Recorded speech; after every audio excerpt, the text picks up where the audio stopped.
오늘 말씀의 제목을 한번 따라 하시겠습니까? 실망으로부터 해방된 축복. 로마서 8장에는 네 가지 자유가 있습니다.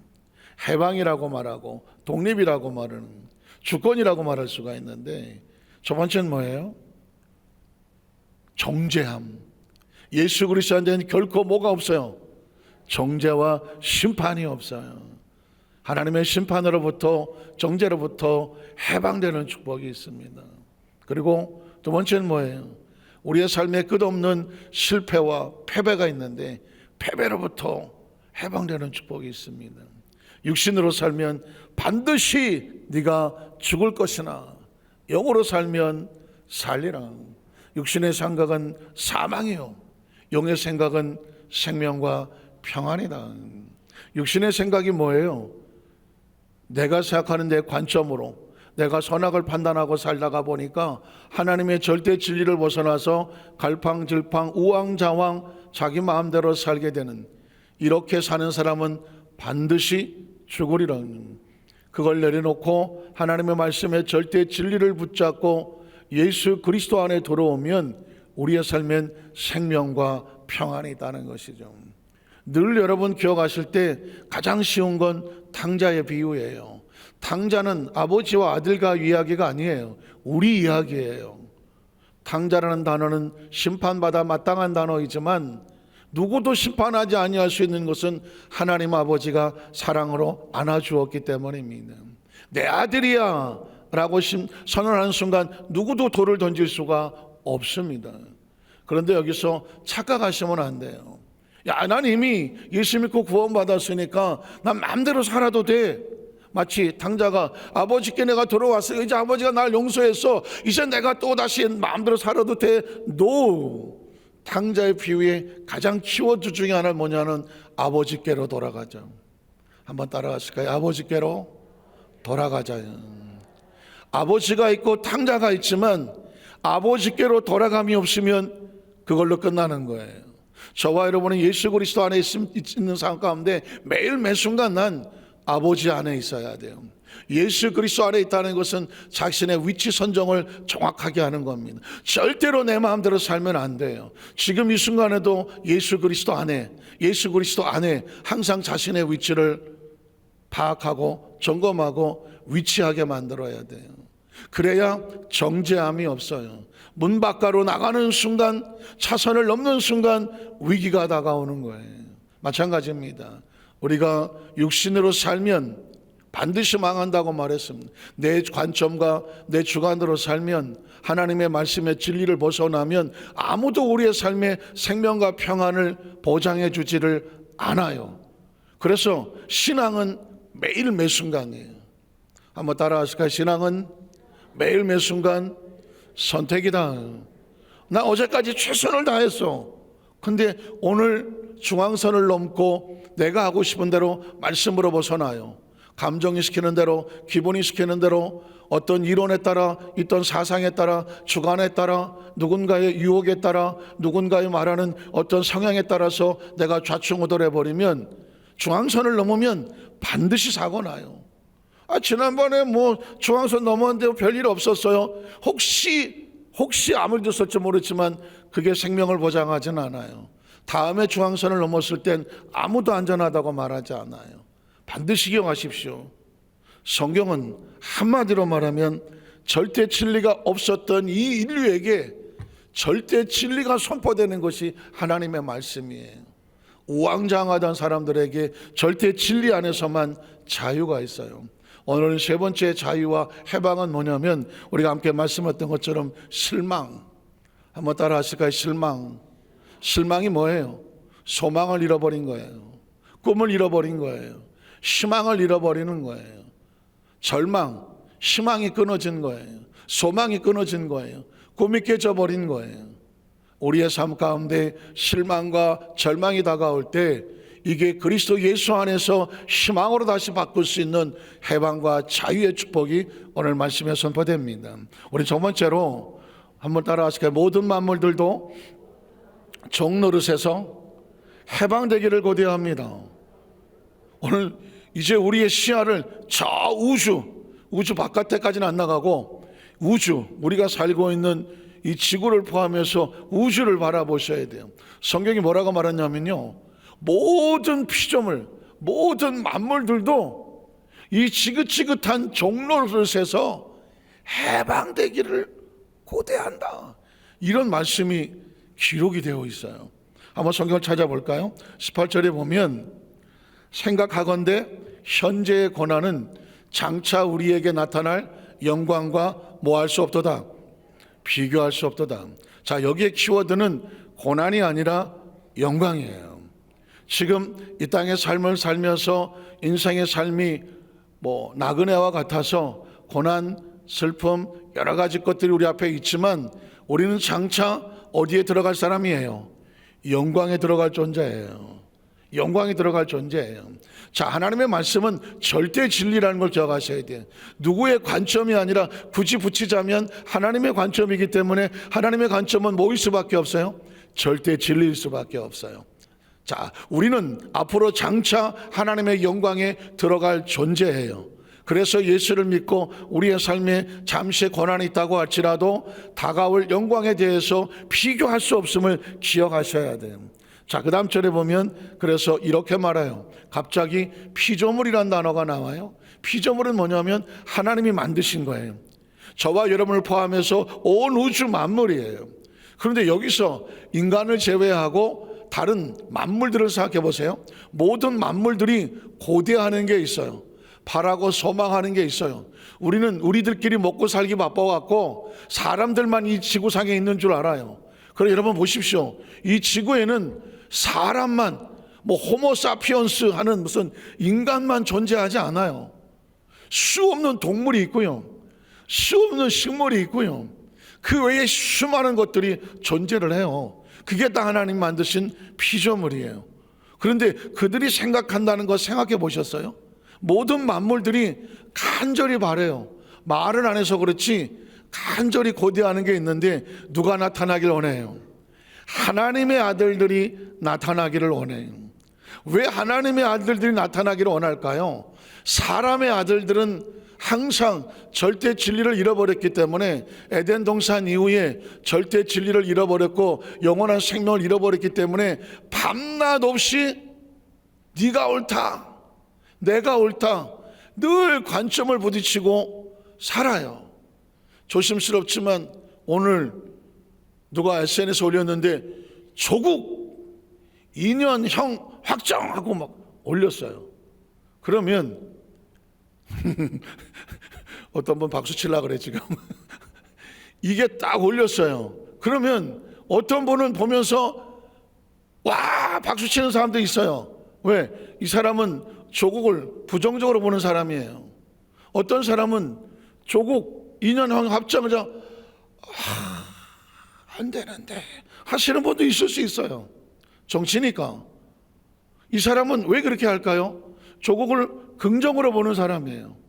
자, 그러면 조국을 부정으로 보던 긍정으로 보는 사람이 정치적으로 부딪혀서 싸우면 대한민국이 뭐가 되겠어?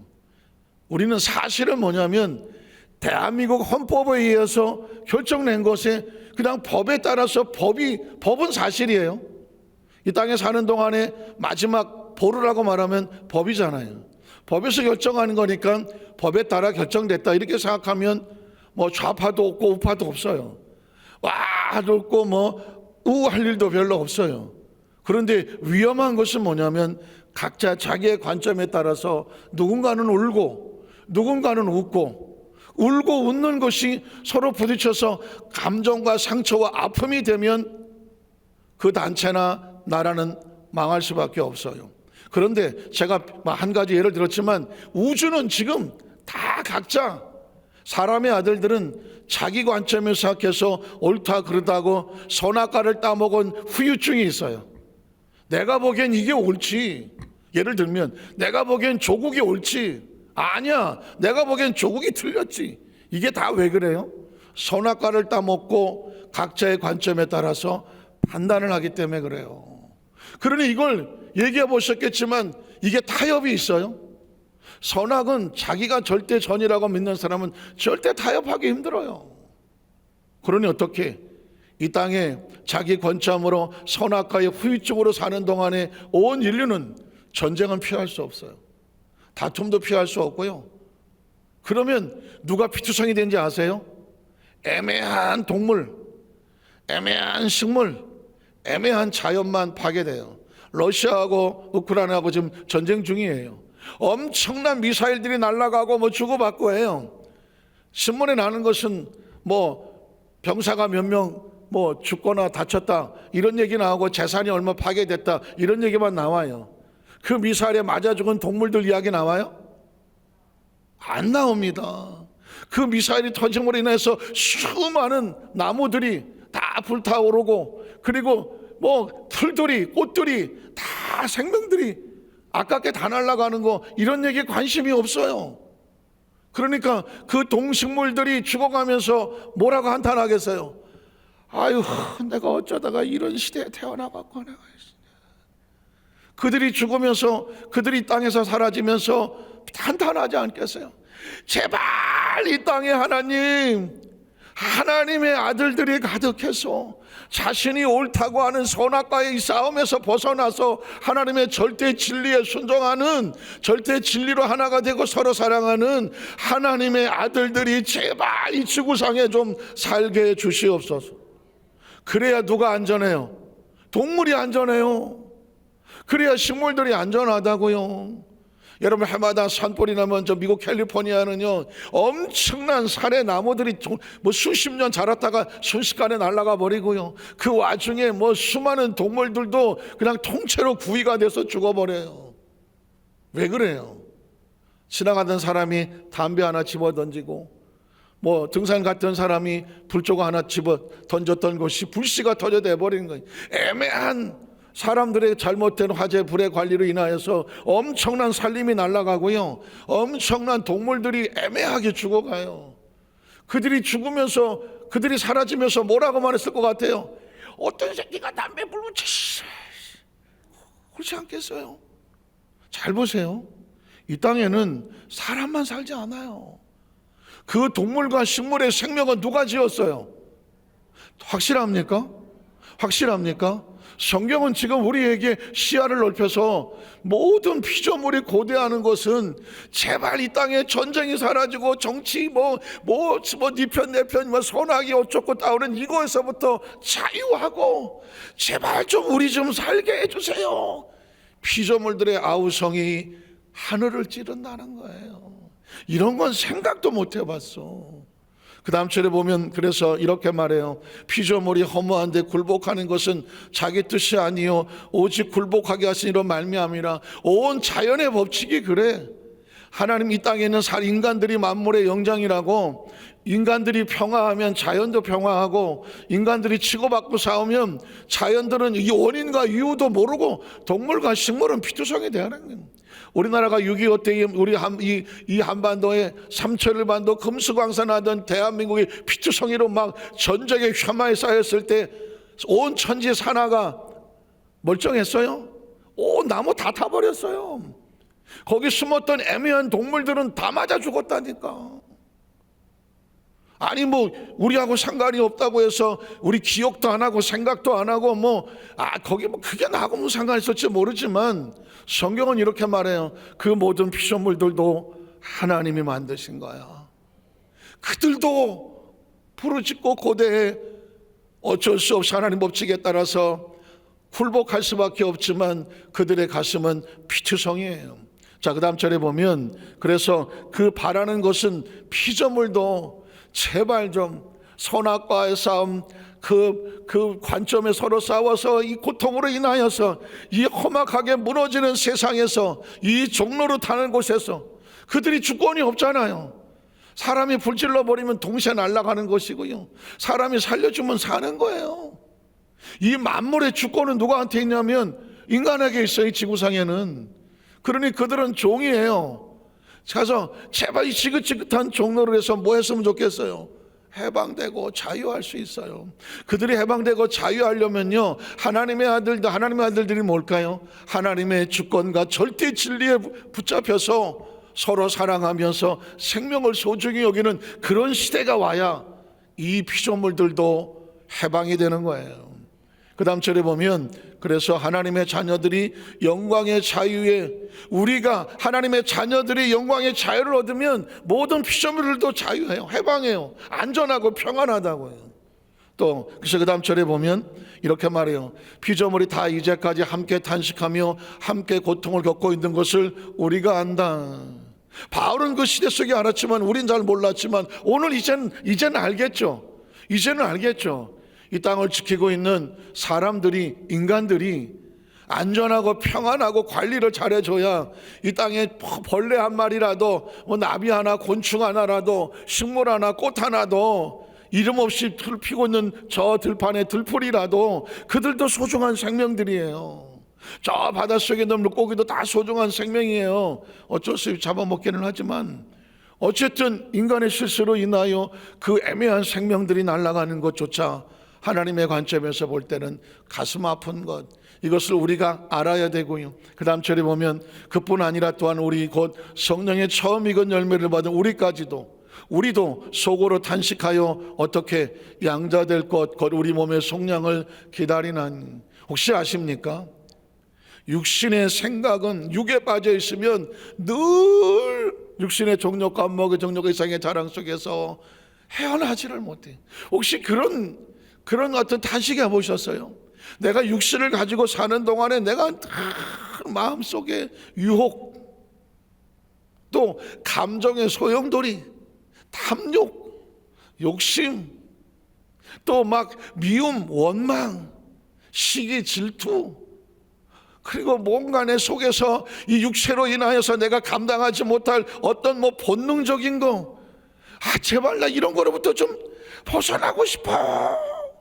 이런 고민과 갈등 해보셨어요? 거룩한 하나님에 대한, 하나님 앞에 온전히 서고자 하는 신부로서, 정말 신부로서 거룩하게 신랑 앞에 서고 싶은 이 마음의 소원이 있는 사람은 내 영혼을 다치고 싶어 하지 않는 거예요. 내 육체로 범죄하고 싶어 하지 않는 거예요. 내 실수와 실패로 인하여 하나님 앞에 부끄러운 모습을 보이고 싶지 않은 거예요. 이 갈망이 있어야 돼요. 엉망진창으로 그냥 살던 사람이야 할 수 없지만, 내가 그리스도의 신부라고 하는 자신의 정체성을 알면, 신부는 드레스를 입고 함부로 행동합니까? 아무데나 토석토석 주저앉고 막 돌아다닙니까? 아니에요. 한번 따라하시게. 우리는 그리스도의 택하신 신부입니다. 왜 우리를 신부라고 말했을까요? 너의 정체성은 세상에 속해 있을 것이 아니라, 그래서 우리 영혼은 이 육체로부터 벗어나서 육신의 정욕과 안목의 정욕과 이 사역의 자랑에서 좀 벗어나고 싶어. 예전에 30대에 어느 목사님, 어느 성도인가, 어쨌든 그분이 한 번은 통곡을 하면서 나 빨리 60 되고 싶어. 그런 생각 해보셨습니까? 혹시 나이 30살에 나 빨리 60 되고 싶어 하신 분 있나요? 60에 나 30 되고 싶어 이런 분은 있어도 30에 나 빨리 60 되고 싶어 이런 사람은 없을 거예요. 그분의 고민은 뭐냐면, 내가 거룩하고 살고 싶어도, 말씀대로 살고 싶어도, 깨끗하게 살고 싶은데 내 몸이 나를 내버려 두지 않는데, 죄를 짓고 싶고 감정에 이끌리고 싶고 그냥 본능이 이끄는 대로 그냥 자기 몸이 끌려가서, 그래서 마음으로는 알겠대. 내가 말씀대로 살아야 되고 거룩하게 살아야 되고 깨끗하고 살아야 되는데, 내가 육체의 감정에 한번 휘둘리고 막 하면 자신을 통제하기가 힘들대. 그래서 내가 60 먹으면 좀 날라나, 나 빨리 60 되고 싶어요. 그 이야기가 전 예사로 들리지를 않았어요. 이렇게 거룩한 고민이 있는 사람은 어떻게든지 자신을 지키려고 몸부림치잖아요. 사랑하는 성도 여러분, 거룩한 고민이 필요해요. 거룩한 고민이 필요하다고요. 언제까지 늘 이 감정에 속아 살겠어요? 본능이 욕구가 시키는 대로 살겠어요? 눈이 보는 대로 견물생심이라고 살겠어요? 누가 말하는 대로 흔들리고 막 감정에 이끌려 살겠어요? 누가 이렇게 말하면 저리 끌려가고 저렇게 하면 저렇게 끌려가면서 살겠냐고요? 육체가 그러고 돌아다닐수록 우리 영은 어떻게 돼요? 비투성이죠. 죄송해요. 육체는 영을 위해서 스스로 자제하고 절제하고 거룩하고 온전하게 하려고. 바울은 날마다 나는 나를 쳐서 죽노라. 이유가 뭐예요? 자기 영을 지키려고 합니다. 거룩함을 지키려고. 그래서 성령을 받은 하나님 백성들이 양자 될 것을 성령을 기다리며 이 땅에 살면서 온전한 거룩함을 옷 입을 때까지 기다린다는 고백을 하는 거예요. 마지막 24, 25절을 보면 우리가 소망으로 구원을 얻었으며 보이는 소망이 소망이 아니니 보는 것은 누가 말이요? 이 땅에 살면서 육체로 보이고 세상이 말하는 소망은 더 이상 우리의 소망이 아니에요. 우리가 바라는 관점은 난 저렇게 했으면 좋겠어. 아유 난 이 관점 이랬으면 좋겠어. 이런 관점이 진짜 소망이 아니에요. 그 다음 절에 보면 만약 우리가 보지 못하는 것을 바라면 참음으로 기다릴지라. 진짜 하나님의 말씀으로 말미암아 하나님의 관점이 나를 온전히 통제받고 거기서 그 통제받기를 소원한다고 하면 우리는 참음으로 육신의 정욕과 안목의 정욕 이상의 자랑으로부터 우리를 지키며 보호하려고 믿음으로 견뎌내는 신앙의 의미가 필요한 거예요.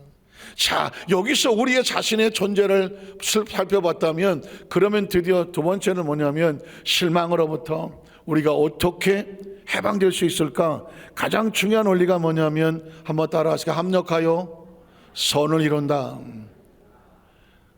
절망하고 좌절하고 포기하고 어떡하지? 왜 나한테 이런 일이 다가왔지? 그 상황에서 실망해서 벗어날 수 있는 하나님 주신 가장 놀라운 키워드가 있는데 합력하여 반드시 선을 이룬다는 것입니다.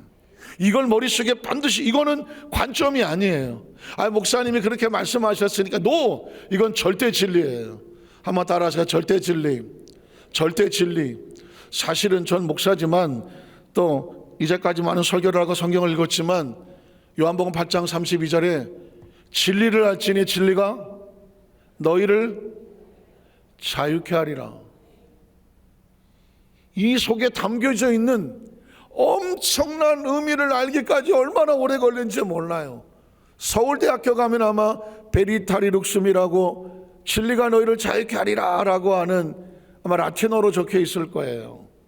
그 뜻이 그거거든요. 학문을 진리라고 생각하면서 학문을 많이 알면, 공부를 많이 하고 학문의 세계에 들어가서 지적인 것이 많이 너희 속에 축적이 되어지면 너희가 이 땅을 살아가면서 훨씬 더 자유로워지리라. 그래서 서울대학교에서는 진리가 너희를 자유케 하리라 라는 것을 갖다 쓰고 있어요. 어느 한 부분을 학문의 영역에서는 혹시 약할지 모르지만 거기서 말하는 진리는 그 진리가 아니에요. 진짜 진리는 뭐냐면 예수 그리스도예요. 제가 수도 없이 얘기하잖아요. I am the way, I am the life, I am the truth. 내가 길이야, 내가 진리야, 내가 생명이야. 이게 뭘까? 사람은 이 관점 저 관점으로 자기 관점으로 살아간 사람에게 그러면 주여 우리가 어떻게 살아야 영생을 얻겠습니까? 라고 말할 때 예수 그리스도께서 보여주시는 하나님의 말씀 그리고 원리, 법칙, 계명이 절대 진리예요. 예수 그리스도가 절대 진리예요. 어떻게 생각할까? 내 생각 묻지 말아요. 예수는 어떻게 생각했나? 어떻게 말씀했나? 어떤 걸 선택해야 될까? 다른 사람에게 묻지 말아요. 그 사람은 자기 관점에서 이게 좋을 거야 말할 겁니다. 이 절대 진리는 정말 중요한 건 하나님께 물어요. 그게 기도하는 거예요. 그래서 하나님 안에서 말씀의 근거에 선택을 해야 우리가 비로소 자유해요. 자, 성경을 들어가 볼게요. 26절 볼게요. 26절 보면 이와 같이 성령도 우리 뭘 도와요? 연약함을 도와요. 오늘 이 말씀은 지금부터 말씀은 저와 여러분의 인생의 신앙생활에 정확한 길과 진리를 생명을 열어줄 겁니다. 자, 이와 같이 성령도 우리 연약함을 도우시나니. 우리 연약함이 뭐예요? 체중이 들나가요? 기력이 없어요? 이게 연약함이 아니에요. 이 사람이 말하면 이 사람이 맞는 것 같고 저 사람이 말하면 저 사람이 맞는 것 같아요. 그건 다 그 사람들은 절대 진리가 아니에요. 그 사람들은 자기 관점에서 말하는 거예요. 그 얘기를 듣고 그래 그 사람 맞아 공부를 많이 했대. 저 사람이 말하는 게 똑똑하니까 저 사람에게 맞을 거야 라고 내가 맞을 거야 하는 순간 그 사람은 관점으로 말했지만 나는 사실이라고 믿는 거예요. 이게 무서운 거예요. 저 사람은 그냥 자기 생각을 말했을 뿐이에요. 근데 그거를 그래 저렇게 훌륭한 사람이 말했으니까 그게 맞을 거야, 자기가 맞을 거야 하는 순간 이거는 관점이 아니에요. 사실이 되는 거예요. 자기가 믿은 거예요. 그래서 자기가 선택을 하지만 성경은 말합니다. 자기 관점으로 믿는 사람은 반드시 육신의 생각은 625 사망이라고 말했습니다. 절대 진리가 아닌 것을 따라갔다간 뭐든지 망하게 되어 있어요. 왜? 절대 진리 외에 영의 생각만 생명과 평안이에요. 우리의 딜레마는 뭐냐면, 우리 연약함은 뭐냐면 매일 이것과 싸운다는 거예요. 내 속에서도 아마 하루 종일 싸웠을 거요. 그 연약함을 도우시나니, 성령은 우리를 뭘 도와주냐면 관점에 속지 아니하고 진리 안에 들어오도록 그걸 도우시는 거예요. 자, 우리는 마땅히 기도할 바를 알지 못해. 도대체 어떻게 기도할지를 모른다는 얘기는 내가 어떤 관점에서 기도해야 될까 스스로 관점을 찾으려고 할 때 기도가 안 되는 거예요. 기도할 바를 알지 못하나 오직 성령이 말할 수 없는 탄식으로 우리를 위해서 뭘 간구하시겠어? 진리 안에 돌아와라는 거예요. 이 사람 저 사람 얘기 듣고 혹하지 마라. 저 사람 얘기 듣고 혹하지 마라. 말씀 안에 들어와라. 오직 진리만 너희를 자유케 해. 오직 진리 안에 있을 때 네가 세상의 갈등과 고민으로부터 이리 갈까 저리 갈까라는 이 우왕좌왕으로부터 네가 자유할 수 있어. 해방할 수 있어. 진리가 너희를 자유하게 하리라. 오늘 이 시간에 여러분의 마음속에 생각 속에 진리가 너희를 자유하게 하리라 뒤집어라면 진리가 아니면 너희를 자유케 할 자가 없어요. 고민하지 마세요. 낙심하지 마세요. 우왕좌왕하지 마세요. 여기저기 기웃할 필요 전혀 없어요. 하나님이 뭐라고 말씀했는지 성경 속으로 오세요. 예수님이 뭐라고 말씀하셨는지, 그가 뭘 행하셨는지 예수를 바라보세요. 그 예수님이 하신 것이 길이에요. 그가 하신 말씀이 진리예요. 그 안에 생명이 있는 거예요. 올해 친히 간구하신다. 성령은 다른 것 하지 않아요. 성령은 우리를 위해서 기도하시되 어디로 들어오게? 진리 안에 거하게 하여 주시옵소서. 눈으로 보았던 거 다 씌워버리고, 귀로 들었던 거 다 털어버리고, 마음에 우왕좌왕하던 거 다 씻겨버리고, 말씀이 뭐라고 하는지 성령님 우리를 이끌어 주시옵소서. 또 그 다음 절에 보면, 자, 마음을 살피시는 이가 성령의 생각을 하신다. 우리 마음을 바라보고 성령의 생각을 하시라니, 성령은 다른 거 하지 않아요. 우리가 어떻게 기도합니까? 누구의 뜻대로? 하나님의 뜻대로예요. 하나님의 뜻이에요. 성경에 66권이 뭐 잔뜩 있어도 한 단어만 끄집어내라고 하면 하나님의 뜻이에요. 우리가 성경을 이걸 왜 읽어요? 이걸 왜 품에 입고 다녀요? 이곳에 뭐가 들어있어요? 하나님의 뜻이 있어요. 그걸 진리라고 말하는 거예요. 우린 그걸 받으려고 하는 거예요. 여러분, 오늘 상력과 권신 예배에 이따 헌금 시간에 기대하십시오. 오늘 헌금 시간에 헌금 찬송은 없어요. 그런데 로마서 8장을 외우신 분이 나타났어요. 로마서 8장을 이따가 보시면 아시겠지만 두 분이 하시는데 부부예요. 같이 사시는 것 같아요. 그래갖고 로마서 8장을 둘로 나눴어. 두 분이 외워요. 야, 좀 기대가 됩니다. 제가 이렇게 들어올 때 보니까 그 중에 한 분이 계속 외우고 있어. 지금 아무리 우스운 얘기를 해도 우리 권사님은 웃을 수 있는 여유가 없어. 나 가만히 내버려 두세요. 로마서 8장 다 외운 거 헷갈리면 안 돼요. 여러분, 이따가 그래도 용기 내라고 박수 한번 쳐주세요. 감사합니다. 이따가 로마서 8장 할 때 말씀을 이제 암송을 하실 거예요. 저도 기대가 돼요.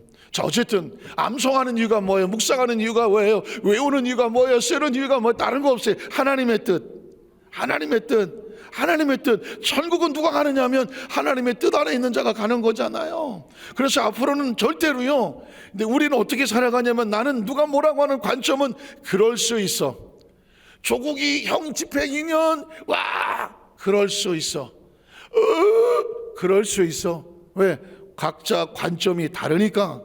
어떤 사람은 그러거나 말거나 무관심할 수 있어. 그것도 그럴 수 있어.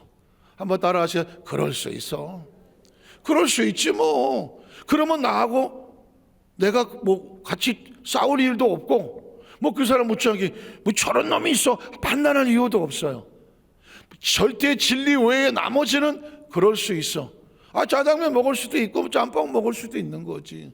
아니 뭐 탕수육 먹을 수도 있는 거죠. 탕수육을 예전에 부먹이냐 찍먹이냐 아십니까? 나는 오늘 세상에 탕수육을 놓고 부먹하시겠어요? 찍먹하시겠어요? 이게 뭐야? 무슨 먹이 뭐야? 뭐 했더니 아니 소스를 부어 먹겠냐? 아니면 하나씩 찍어 먹겠냐? 그거야.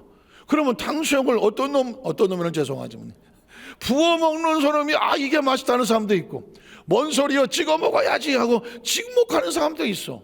그러면 부먹하는 사람이 찍먹하는 사람한테 뭐야 할 이유가 있어요? 없어요? 없어요. 그럴 수 있어. 그럼 찍먹하는 사람이 야 찍어 먹어봐 얼마나 맛있는지 그런 말 할 필요가 있어요? 없어요? 없어. 내비둬. 찍먹을 하든지 부먹을 하든지 아니면 또 소스를 통째로 집어먹고 나중에 생으로 먹든지 냅둬. 그건 절대 중요한 게 아니에요. 이해가 되시겠어요? 우리는 오로지 하나님의 뜻이 무엇인가, 성령님은 다른 거 고민하지 않아요. 우리 안에 오셔서 이 사람이 하나님의 뜻대로 살게 하여 주시옵소서. 이게 성령의 고민이고요, 성령의 역사하심이에요. 그래서 그 다음 절에 보면 우리가 알거니와 하나님은 사랑하는 자 곧 그의 또 뜻이 나오잖아요. 뜻대로 부르심을 입은 자들에게는 모든 것이 합력하여 선을 이루느니라. 제가 여러분에게 아주 중요한 얘기를 할게요. 긍정적인 사고, 부정적인 사고, 파지티브 싱킹, 네거티브 싱킹 수도 없이 말했어요. 이거는 철학적인 사고로 인해서 긍정적인 사고를 통해서 사람의 잠재의식에 있는 그 능력을 최대치로 끌어내기 위해서 파지티브 싱킹, 적극적인 사고방식, 긍정적 사고하는 거예요. 부정적으로 사고하면 사람이 위축돼서 안 된다고 말하는 거예요. 그런데 그래서 절대 긍정 이런 얘기가 나오잖아요. 제가 조심스럽지만 위험한 거예요. 아주 위험해요. 요거 자르면 2단 됩니다. 요거 앞뒤 딱 넣어야 돼요. 우리 이영원 목사님이 절대 긍정하잖아요. 절대 긍정은 위험해요. 여기 자르면 큰일 나네 내가. 근데 이영원 목사님은 절대 긍정의 영성을 집어넣기 때문에 안전한 거예요. 절대 긍정은 위험한 단어예요. 왜? 뭐든지 긍정적으로 보라는 거예요. 그런데 여러분 보십시오. 자, 어느 집에 도둑질을 하러 갔어. 야, 오늘 한탕이 잘 될까 안 될까? 에이씨, 별로 저 집에 훔쳐올 게 없을 것 같아. 뭐야, 긍정적으로 생각해야지. 저 집에 가서 트럭으로 한 박스 찾아온다고 긍정적으로 생각하고 도둑질하러 가자. 그래, 가자. 할 수 있다 하면 된다, 해보자. 이거 맞아요, 틀려요? 틀리는 거죠. 절대 긍정이라고 해서 다 좋은 게 아니에요. 반드시 in Christ, 예수 그리스도 안에서 절대 긍정이어야 돼요. 그래서 아까 영 목사님 할 때 절대 긍정의 영성이라고 말하는 영성은 성령 안에서가 붙는 거예요. 이게 성령 안에서가 붙어야 절대 긍정의 의미가 있는 거예요. 절대 부정은 나쁜가? 아니에요. 절대 부정적으로 사셔야 돼요. 왜? 야, 도둑질하러 가야 된다. 오늘 절대 긍정할 수 있다, 해보자. 안 돼. 왜? 이건 하나님 말씀에서 어긋나는 거지. 이거는 하나님 말씀의 계명에서 예수 그리스도 안에서 어긋나는 거야. 난 절대로 갈 수 없어. 난 도둑질 할 수 없어. 난 못해. 이게 부정인가요?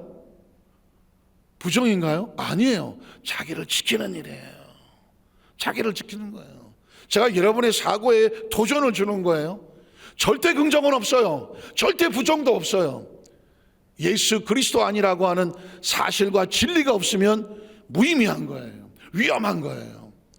진리 안에서 절대 긍정하셔야 돼요. 예수 그리스도 안에서 할 수 있는 거예요. 예수 그리스도 바뀌면 무조건 도망가세요. 난 못해. 나는 부정적인 사람이야. 도망가세요. 왜냐하면 예수 그리스도 밖에서 할 수 있다 하면 내보자 해갖고 다 망할 수밖에 없어요. 이해가 되십니까? 이거 굉장히 수준 높은 거예요.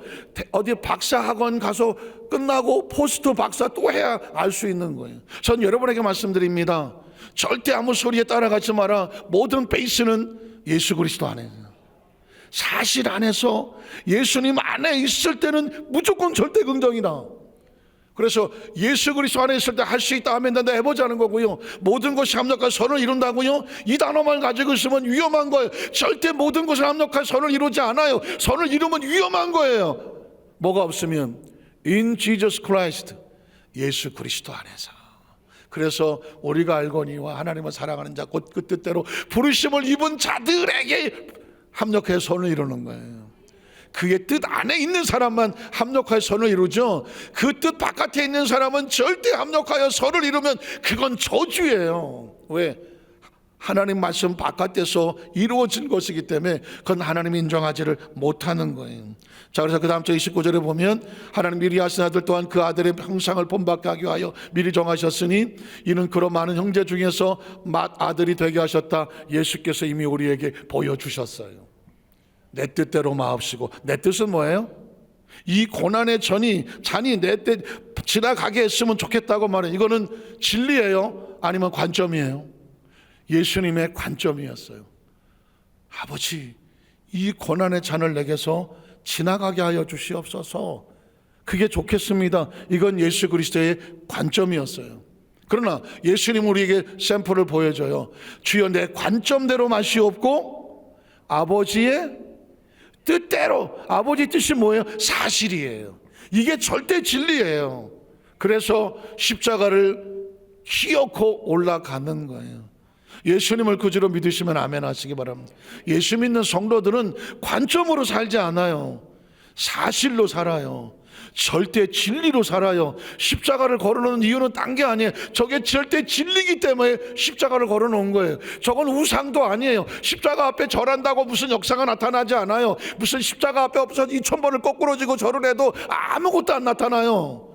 십자가는 우상이 아니에요. 십자가는 우리에게 절대 진리를 기억하고 살라고 외치고 있는 외침이에요. 마지막 30절을 보면 그래서 또 미리 정하신 그들을 또한 부르시고 부르신 그들을 또한 의롭다 하시고 의롭다 하신 그들을 또한 영화롭게 하셨다. 이미 하나님들의 절대 진리 안에 말씀 붙잡고 살아가는 자들이 부르시고 의로우시고 그리고 어떻게 마침내 영화롭게 가게 되어진다라고 하는 우리의 미래를 선포하고 있습니다. 말씀을 정리하기를 원합니다. 이 엄청난 세계에 이거를 모르면 수십 년을 신앙생활을 하고 수백 번을 성경을 읽고 설교를 들어도 여전히 이 절대 진리로부터 왔다 갔다 우왕좌왕을 하게 되면 삶이 고단스러워. 삶이 힘들어. 왜 내 문제가 해결이 안 될까? 나는 왜 늘 문제 속에서 허덕거릴까? 왜 내 머리는 복잡할까? 내 감정은 왜 맨날 이렇게 휘둘릴까?